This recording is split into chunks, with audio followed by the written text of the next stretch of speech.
Olá, queridos irmãos e irmãs, aqui do nosso Apostolado de Defesa Católica, Salve Maria Santíssima, viva Cristo ressuscitado. Eu estava morrendo de saudade de vocês, né?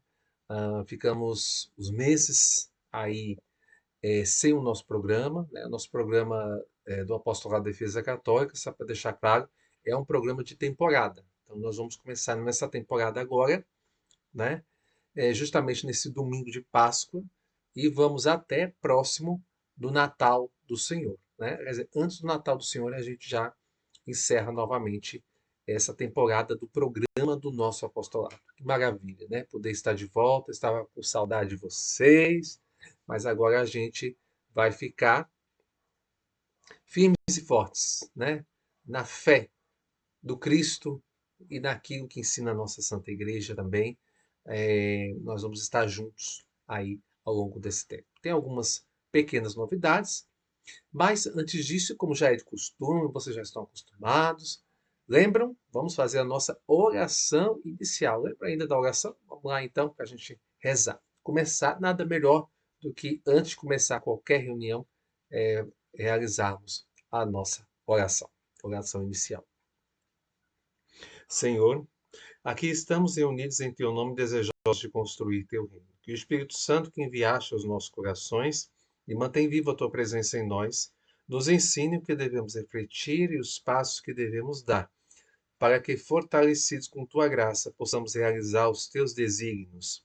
Se tu, ó Espírito Santo, inspirador do nosso discernimento, ensina-nos a escutar os outros e a nos deixar iluminar por suas luzes, e fazes que sempre busquemos a verdade.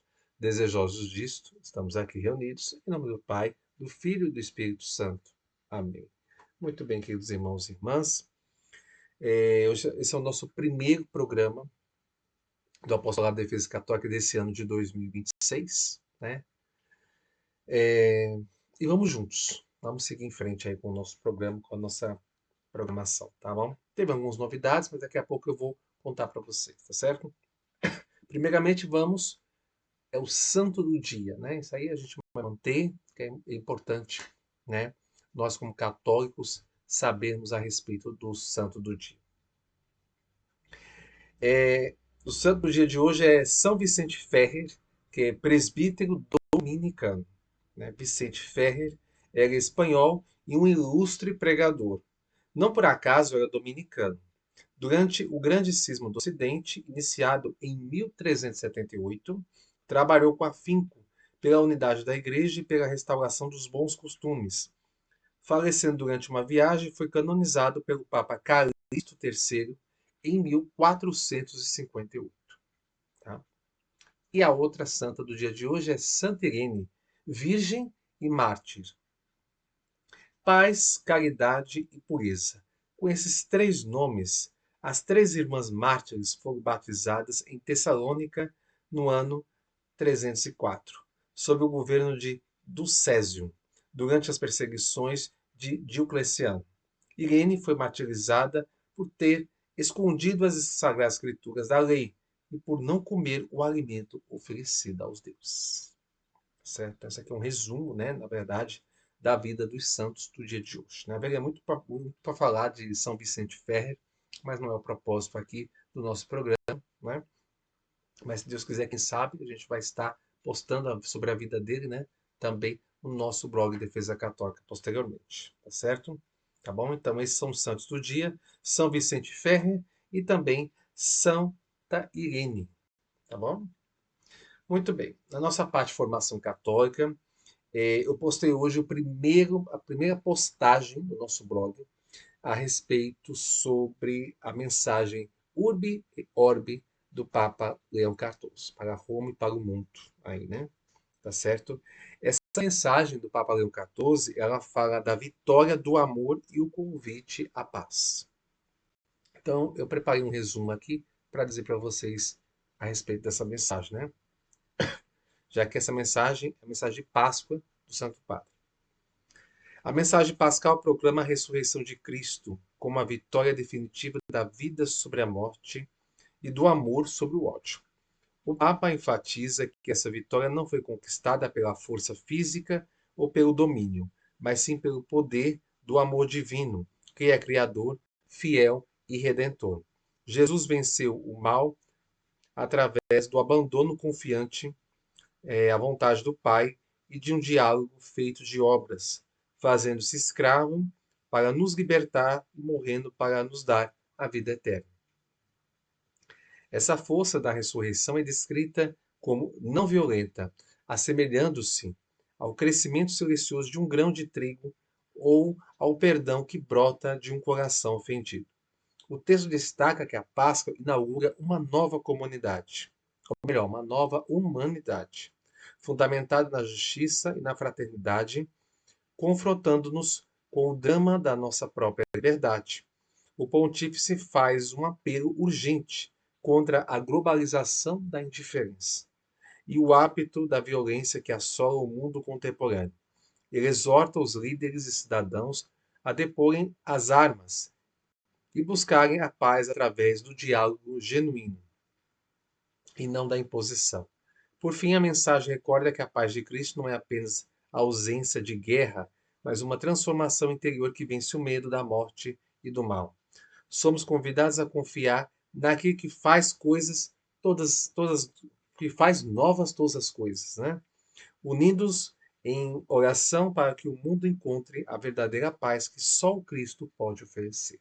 Né? Então, essa mensagem, né, aqui é um resumo da mensagem do Santo Padre, o Papa. Né? A mensagem completa ela foi postada no nosso blog Defesa Católica, tá?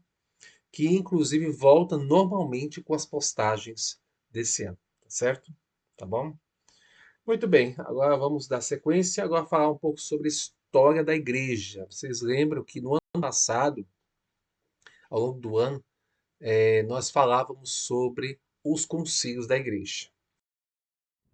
Muito bem, meus irmãos, então, como eu disse, vamos falar um pouco sobre a questão da história da igreja a respeito dos concílios, né? Nós, no ano passado, pagamos no concílio de Constança, né? Que é de 1414 a 1418. Né? Esse foi visto no ano passado. E hoje vamos dar continuação falando a respeito do concílio de Florença, que é de 1431 a 1445. O Concílio de Florença, que começou em Basileia e passou por Ferrara, é um dos episódios mais fascinantes e complexos da história da Igreja, especialmente por sua tentativa heróica, embora temporária, de curar o cisma entre o Ocidente e o Oriente. O concílio ocorreu em um momento de crise. A Igreja no Ocidente lidava com o conciliarismo. O que é o conciliarismo? Era a ideia de que os concílios, né, eles tinham uma autoridade, né, mais que o Papa. Né? E o Império Bizantino no Oriente estava à beira do colapso sob a ameaça dos os turcos otomanos. O objetivo principal do concílio, né, de Constança, ou melhor, o concílio de Florença, né, era unificar a igreja latina com a igreja ortodoxa grega. O objetivo secundário era organizar uma cruzada para salvar Constantinopla. O concílio não aconteceu em um só lugar, o que reflete a instabilidade da época. Em Basileia, em 1431, começou em clima de conflito entre o Papa Eugênio IV e os bispos conciliaristas. Em Ferrara, 1438, o Papa transferiu o concílio para receber a delegação grega. Em Florença, 1439, mudou-se para Florença devido a uma peste em Ferrara e por razões financeiras, ajuda da família Médici. Em Roma, 1443 a 1445, concluiu-se no Palácio de Latrão. Para que a união ocorresse, né, teólogos latinos e gregos debateram exaustivamente 4 pontos que os separavam desde 1054. O filioque, a questão sobre se o Espírito Santo procede do Pai e do Filho, como dizem os latinos, ou através do Filho, como dizem os gregos. Chegou-se a um acordo teológico de que ambas as fórmulas eram ortodoxas. O purgatório. Os gregos tinham dúvidas sobre a natureza do fogo purificador. Entraram em acordo sobre o estado de purificação pós-morte. O primado do Papa. A aceitação da autoridade universal do Papa sobre toda a Igreja, algo que os gregos resistiam. O pão ázimo, a disputa sobre usar pão com ou sem fermento na Eucaristia, ficou decidido que cada rito manteria sua tradição. Aí tem também a bula Letento Celli, que é de 1439. Então, em 6 de julho de 1439, foi assinado o Decreto de União. O documento começa com Alegre-se os céus, celebrando o fim do cisma. Praticamente todos os representantes gregos, incluindo o imperador João VIII, Paleólogo, assinaram, com a notável exceção de Marcos de Éfeso. Embora tenha sido um sucesso teológico do papel, a união não durou. Rejeição popular. Ao retornarem para Constantinopla, os bispos gregos foram recebidos com hostilidade pelo povo e pelo clero baixo, que gritavam: antes o turbante turco que a mitra papal. A queda de Constantinopla, em 1453, a ajuda militar do Ocidente foi insuficiente. Com a queda da cidade para os turcos, a união foi oficialmente rejeitada pelo Patriarcado Oriental em 1484. O legado positivo: o concílio foi vitorioso em esclarecer a autoridade do Papa sobre o conciliarismo e serviu de base para futuras uniões com igrejas orientais menores, as chamadas igrejas católicas de rito oriental. Certo? No próximo domingo, nós vamos dar continuação, falar sobre os concílios. Dessa vez vamos falar sobre o quinto concílio de Latrão, que foi de 1512 a 1517. Bom, as notícias católicas nós temos? Tem. Na verdade, eu separei algumas notícias, mas teria muito mais do que essas, né? Aí mas vamos falar só de notícias recentes, tá? De uma semana para cá. E como uma semana para cá estamos falando praticamente de Semana Santa, né? Então, foi confirmado que após as festividades pascais, o Papa iniciará uma viagem apostólica à África, né? Onde ele vai passar por Argélia, Camarões, Angola e Guiné Equatorial entre os dias 13 e 23 de abril. O Brasil, como a maior nação católica do mundo, registrou catedrais e paróquias lotadas. Em São Paulo, o cardeal Diego Scherer presidiu a missa na Catedral da Sé, reforçando a esperança na ressurreição em meio aos desafios sociais. Desde o último mês de fevereiro, os fiéis... Agora, uma notícia aqui muito boa para os nossos irmãos e irmãs, sobretudo aqueles que valorizam a liturgia tradicional da igreja. Então, desde o último mês de fevereiro, os fiéis de Caruaru contam com uma novidade na programação litúrgica da igreja de Nossa Senhora da Conceição. Pelo menos uma vez por mês, o templo cedia a Santa Missa Tridentina, celebrada em latim e voltada para o Oriente, ad Orientem, resgatando séculos da tradição da Igreja Católica. Tá? Então, isso daqui é uma notícia que eu quis compartilhar com vocês, que ela é resultado, digamos assim, de uma luta que este apostolado que eu coordeno iniciou lá no ano de 2009. Aqui eu não vou detalhar muito sobre o assunto, porque isso vai ser até e acabou ganhando como um presente para o apostolado de Defesa Católica. Portanto, no mês de junho, que é o mês de aniversário do apostolado, nós vamos estar falando um pouco mais, com um pouco mais de detalhes a respeito disso, tá certo? Tá bom? Então peço que aguardem que estaremos falando sobre essa grande novidade, né? Que é ter a missa tridentina celebrada aqui na nossa cidade. Tá bom? Muito bem. Não temos enquete, as enquetes vão continuar, mas hoje não tem enquete, tá bom? E as atividades do apostolado foram alteradas, algumas atividades incluídas e outras foram praticamente extintas, tá? Veja bem. Então, Se tratando do bate-papo com o apostolado da Defesa Católica, segue sim com a peneira dos amigos. Se não responder dentro do prazo de 8 dias ou visualizar e não responder, será desamigado. Caso insista em enviar apenas mensagens sem diálogo, será bloqueado. Isso se mantém, tá? A diferença é que será um diálogo agora com o objetivo de divulgar o blog e as redes sociais do apostolado, certo? Antes, até o ano passado, né? Até 31 de dezembro de 2025, o nosso apostolado de defesa católica buscava amigos para o seu trabalho, né? Para que fossem amigos do nosso trabalho e ajudar a divulgar e manter o diálogo, aquela coisa toda, né? Hoje, o apostolado, ele não pensa mais dessa forma. Aliás, o apostolado, ele não é mais como nosso, ele agora é meu, certo? Ele deixou de ser nosso para ser meu. Então, na verdade, o apostolado já estava assim há algum tempo, né? Mas isso, na verdade, vai ser oficializado também no mês de junho. Então, não vou detalhar muito sobre isso com vocês aqui também, certo? Então, no mês de junho, a gente vai comentar um pouco mais detalhes a respeito disso, certo? Tá bom? Uma novidade é que agora o nosso trabalho está com debates em vídeos na internet, né? Ou seja, aqueles vídeos curtos que aparecem lá, né? Você fica passando o dedo, fica aparecendo aqueles vídeos. Então tem muitos religiosos que gravam aqueles vídeos.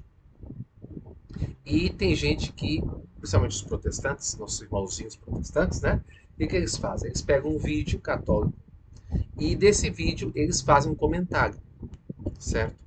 Então o que é que acontece? O meu trabalho agora vai responder a esse protestante. E claro, sempre tem aqueles que não concordam e vão tentar refutar o que eu estou dizendo. Aí entra o debate, certo? Debate que será mais virtual do que pessoal propriamente, tá? Porém, esses debates, é uma coisa importante deixar claro aqui. Esses debates vão servir para estudo, certo?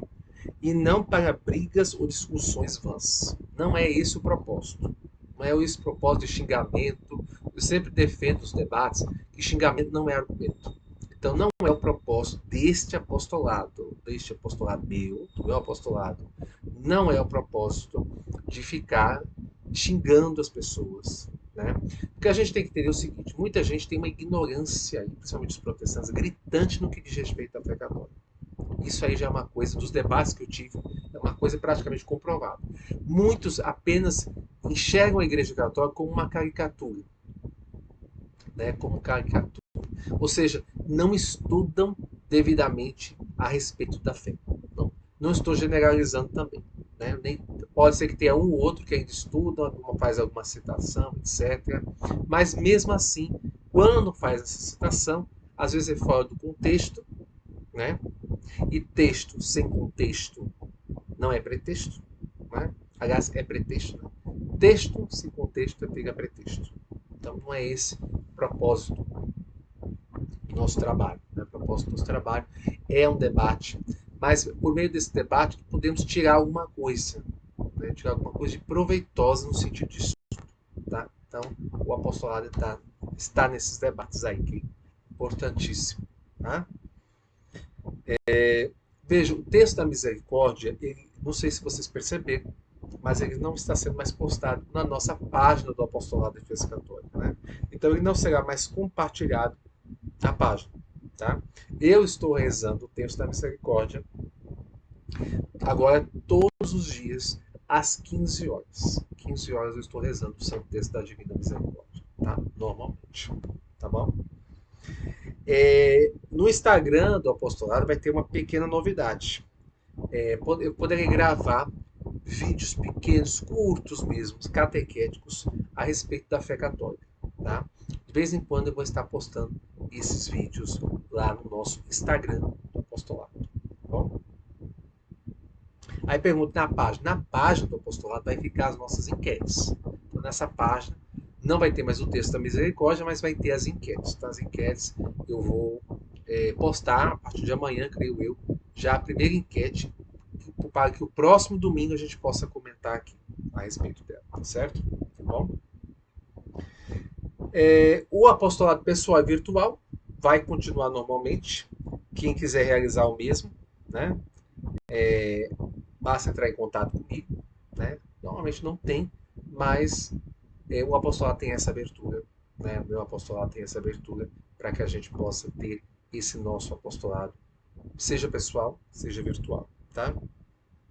E o nosso programa do apostolado, normalmente aos domingos, que era de 20 horas, às 8 da noite, agora vai passar a ser às 21 horas. Tá? Às 21 horas, o programa do nosso apostolado, tá certo? Vocês percebem que agora eu não estou mais em pé. Antes eu estava em pé até o ano passado, né? Vocês agora eu estou sentadinho. Agora o objetivo é ficar sentado, tá bom? Estou ficando velhinho, tem que ficar sentado, tá bom? Tá certo? Então é isso, meus irmãos, tá? Eu vou pedir agora no momento de oração, mas eu vou reforçar com vocês que nas suas orações rezem sempre pelo nosso apostolado de Cristo Católico. Rezem por mim e pelo apostolado, tá? Esse trabalho que eu realizo. E esse ano é um ano mais do que especial para o nosso apostolado. Mais do que nunca precisamos rezar pelo trabalho. Afinal de contas, serão 20 anos de existência desse meu apostolado, tá? Mais um motivo para que a gente possa estar junto e rezar para este meu apostolado. Tá bom? Ok? Muito bem. Pedido de oração, a gente reza por todas as almas do purgatório, em especial pelos meus pais, pelo meu irmão, pela recuperação da saúde de todos e de todas, mas em especial de Dona Romana Maria Jesus, Dona Maria Josefa de Lima, Dona Solange Maria de Barros, Dona Luzinete, Dona Dionete. A gente reza aí por esse pessoal. Por todos os ministros ordenados pelo Papa, pelos bispos do mundo inteiro, em especial Dom José Rui, São Dom Rui, porque se não fosse ele, não teríamos a missa antiga aqui na nossa cidade, graças a Deus, e pela permissão, autorização dele, é que a gente tem esta Santa Missa, certo? A gente também reza por todos os padres, em especial meu pároco também, né? Pelos diáconos e por todos nós leigos. Rezemos também em especial pelo nosso apostolado de defesa católica, por todos os nossos seguidores, inscritos, nossas redes sociais já seguem, já são inscritos, né, nas nossas redes sociais, e também pela conversão de todos à única Igreja de Cristo, que é a Igreja Católica, e assim Deus possa atender a todos os nossos pedidos. Amém. Convido agora vocês a rezar junto comigo as principais orações da nossa fé na língua oficial da nossa Santa Igreja. Pater noster, quis in celis, sanctificetur nomen tuum, adveniente regnum tuum, fiat voluntas tua sicut in cielo et in terra. Pane nostrum quotidianum da nobis hodie, et dimitte nobis debita nostra, sicut nos dimittimus debitoribus nostris, et ne nos educas in tentationem, sed libaga-nos a malo. Amém. Ave Maria, gratia plena, Dominus tecum, benedicta tui mulieribus et benedictus fructus ventris tui, Iesus. Santa Maria, Mater Dei, ora pro nobis peccatoribus, nunc et in hora mortis nostre. Amém. Glória Patri, Filho et Spiritui Sancto, sicut era in principio et nunc et semper, et in saecula saeculorum. Amém. Muito bem, queridos irmãos e irmãs, encerrando por aqui com vocês, agradecendo mais uma vez a participação de todos que gostam, curtem o nosso trabalho, o nosso humilde apostolado, meu humilde trabalho, tá bom? É o costume dizer nosso, né? Mas, de qualquer forma, esse trabalho não é apenas sou eu, não é apenas meu. Eu gosto de compartilhar, eu gosto de compartilhar com vocês. Então, podemos dizer sim que o apostolado é nosso, tá certo? Tá bom? Então é isso. Fique com Deus. Um santo e abençoado fim de domingo. Salve Maria.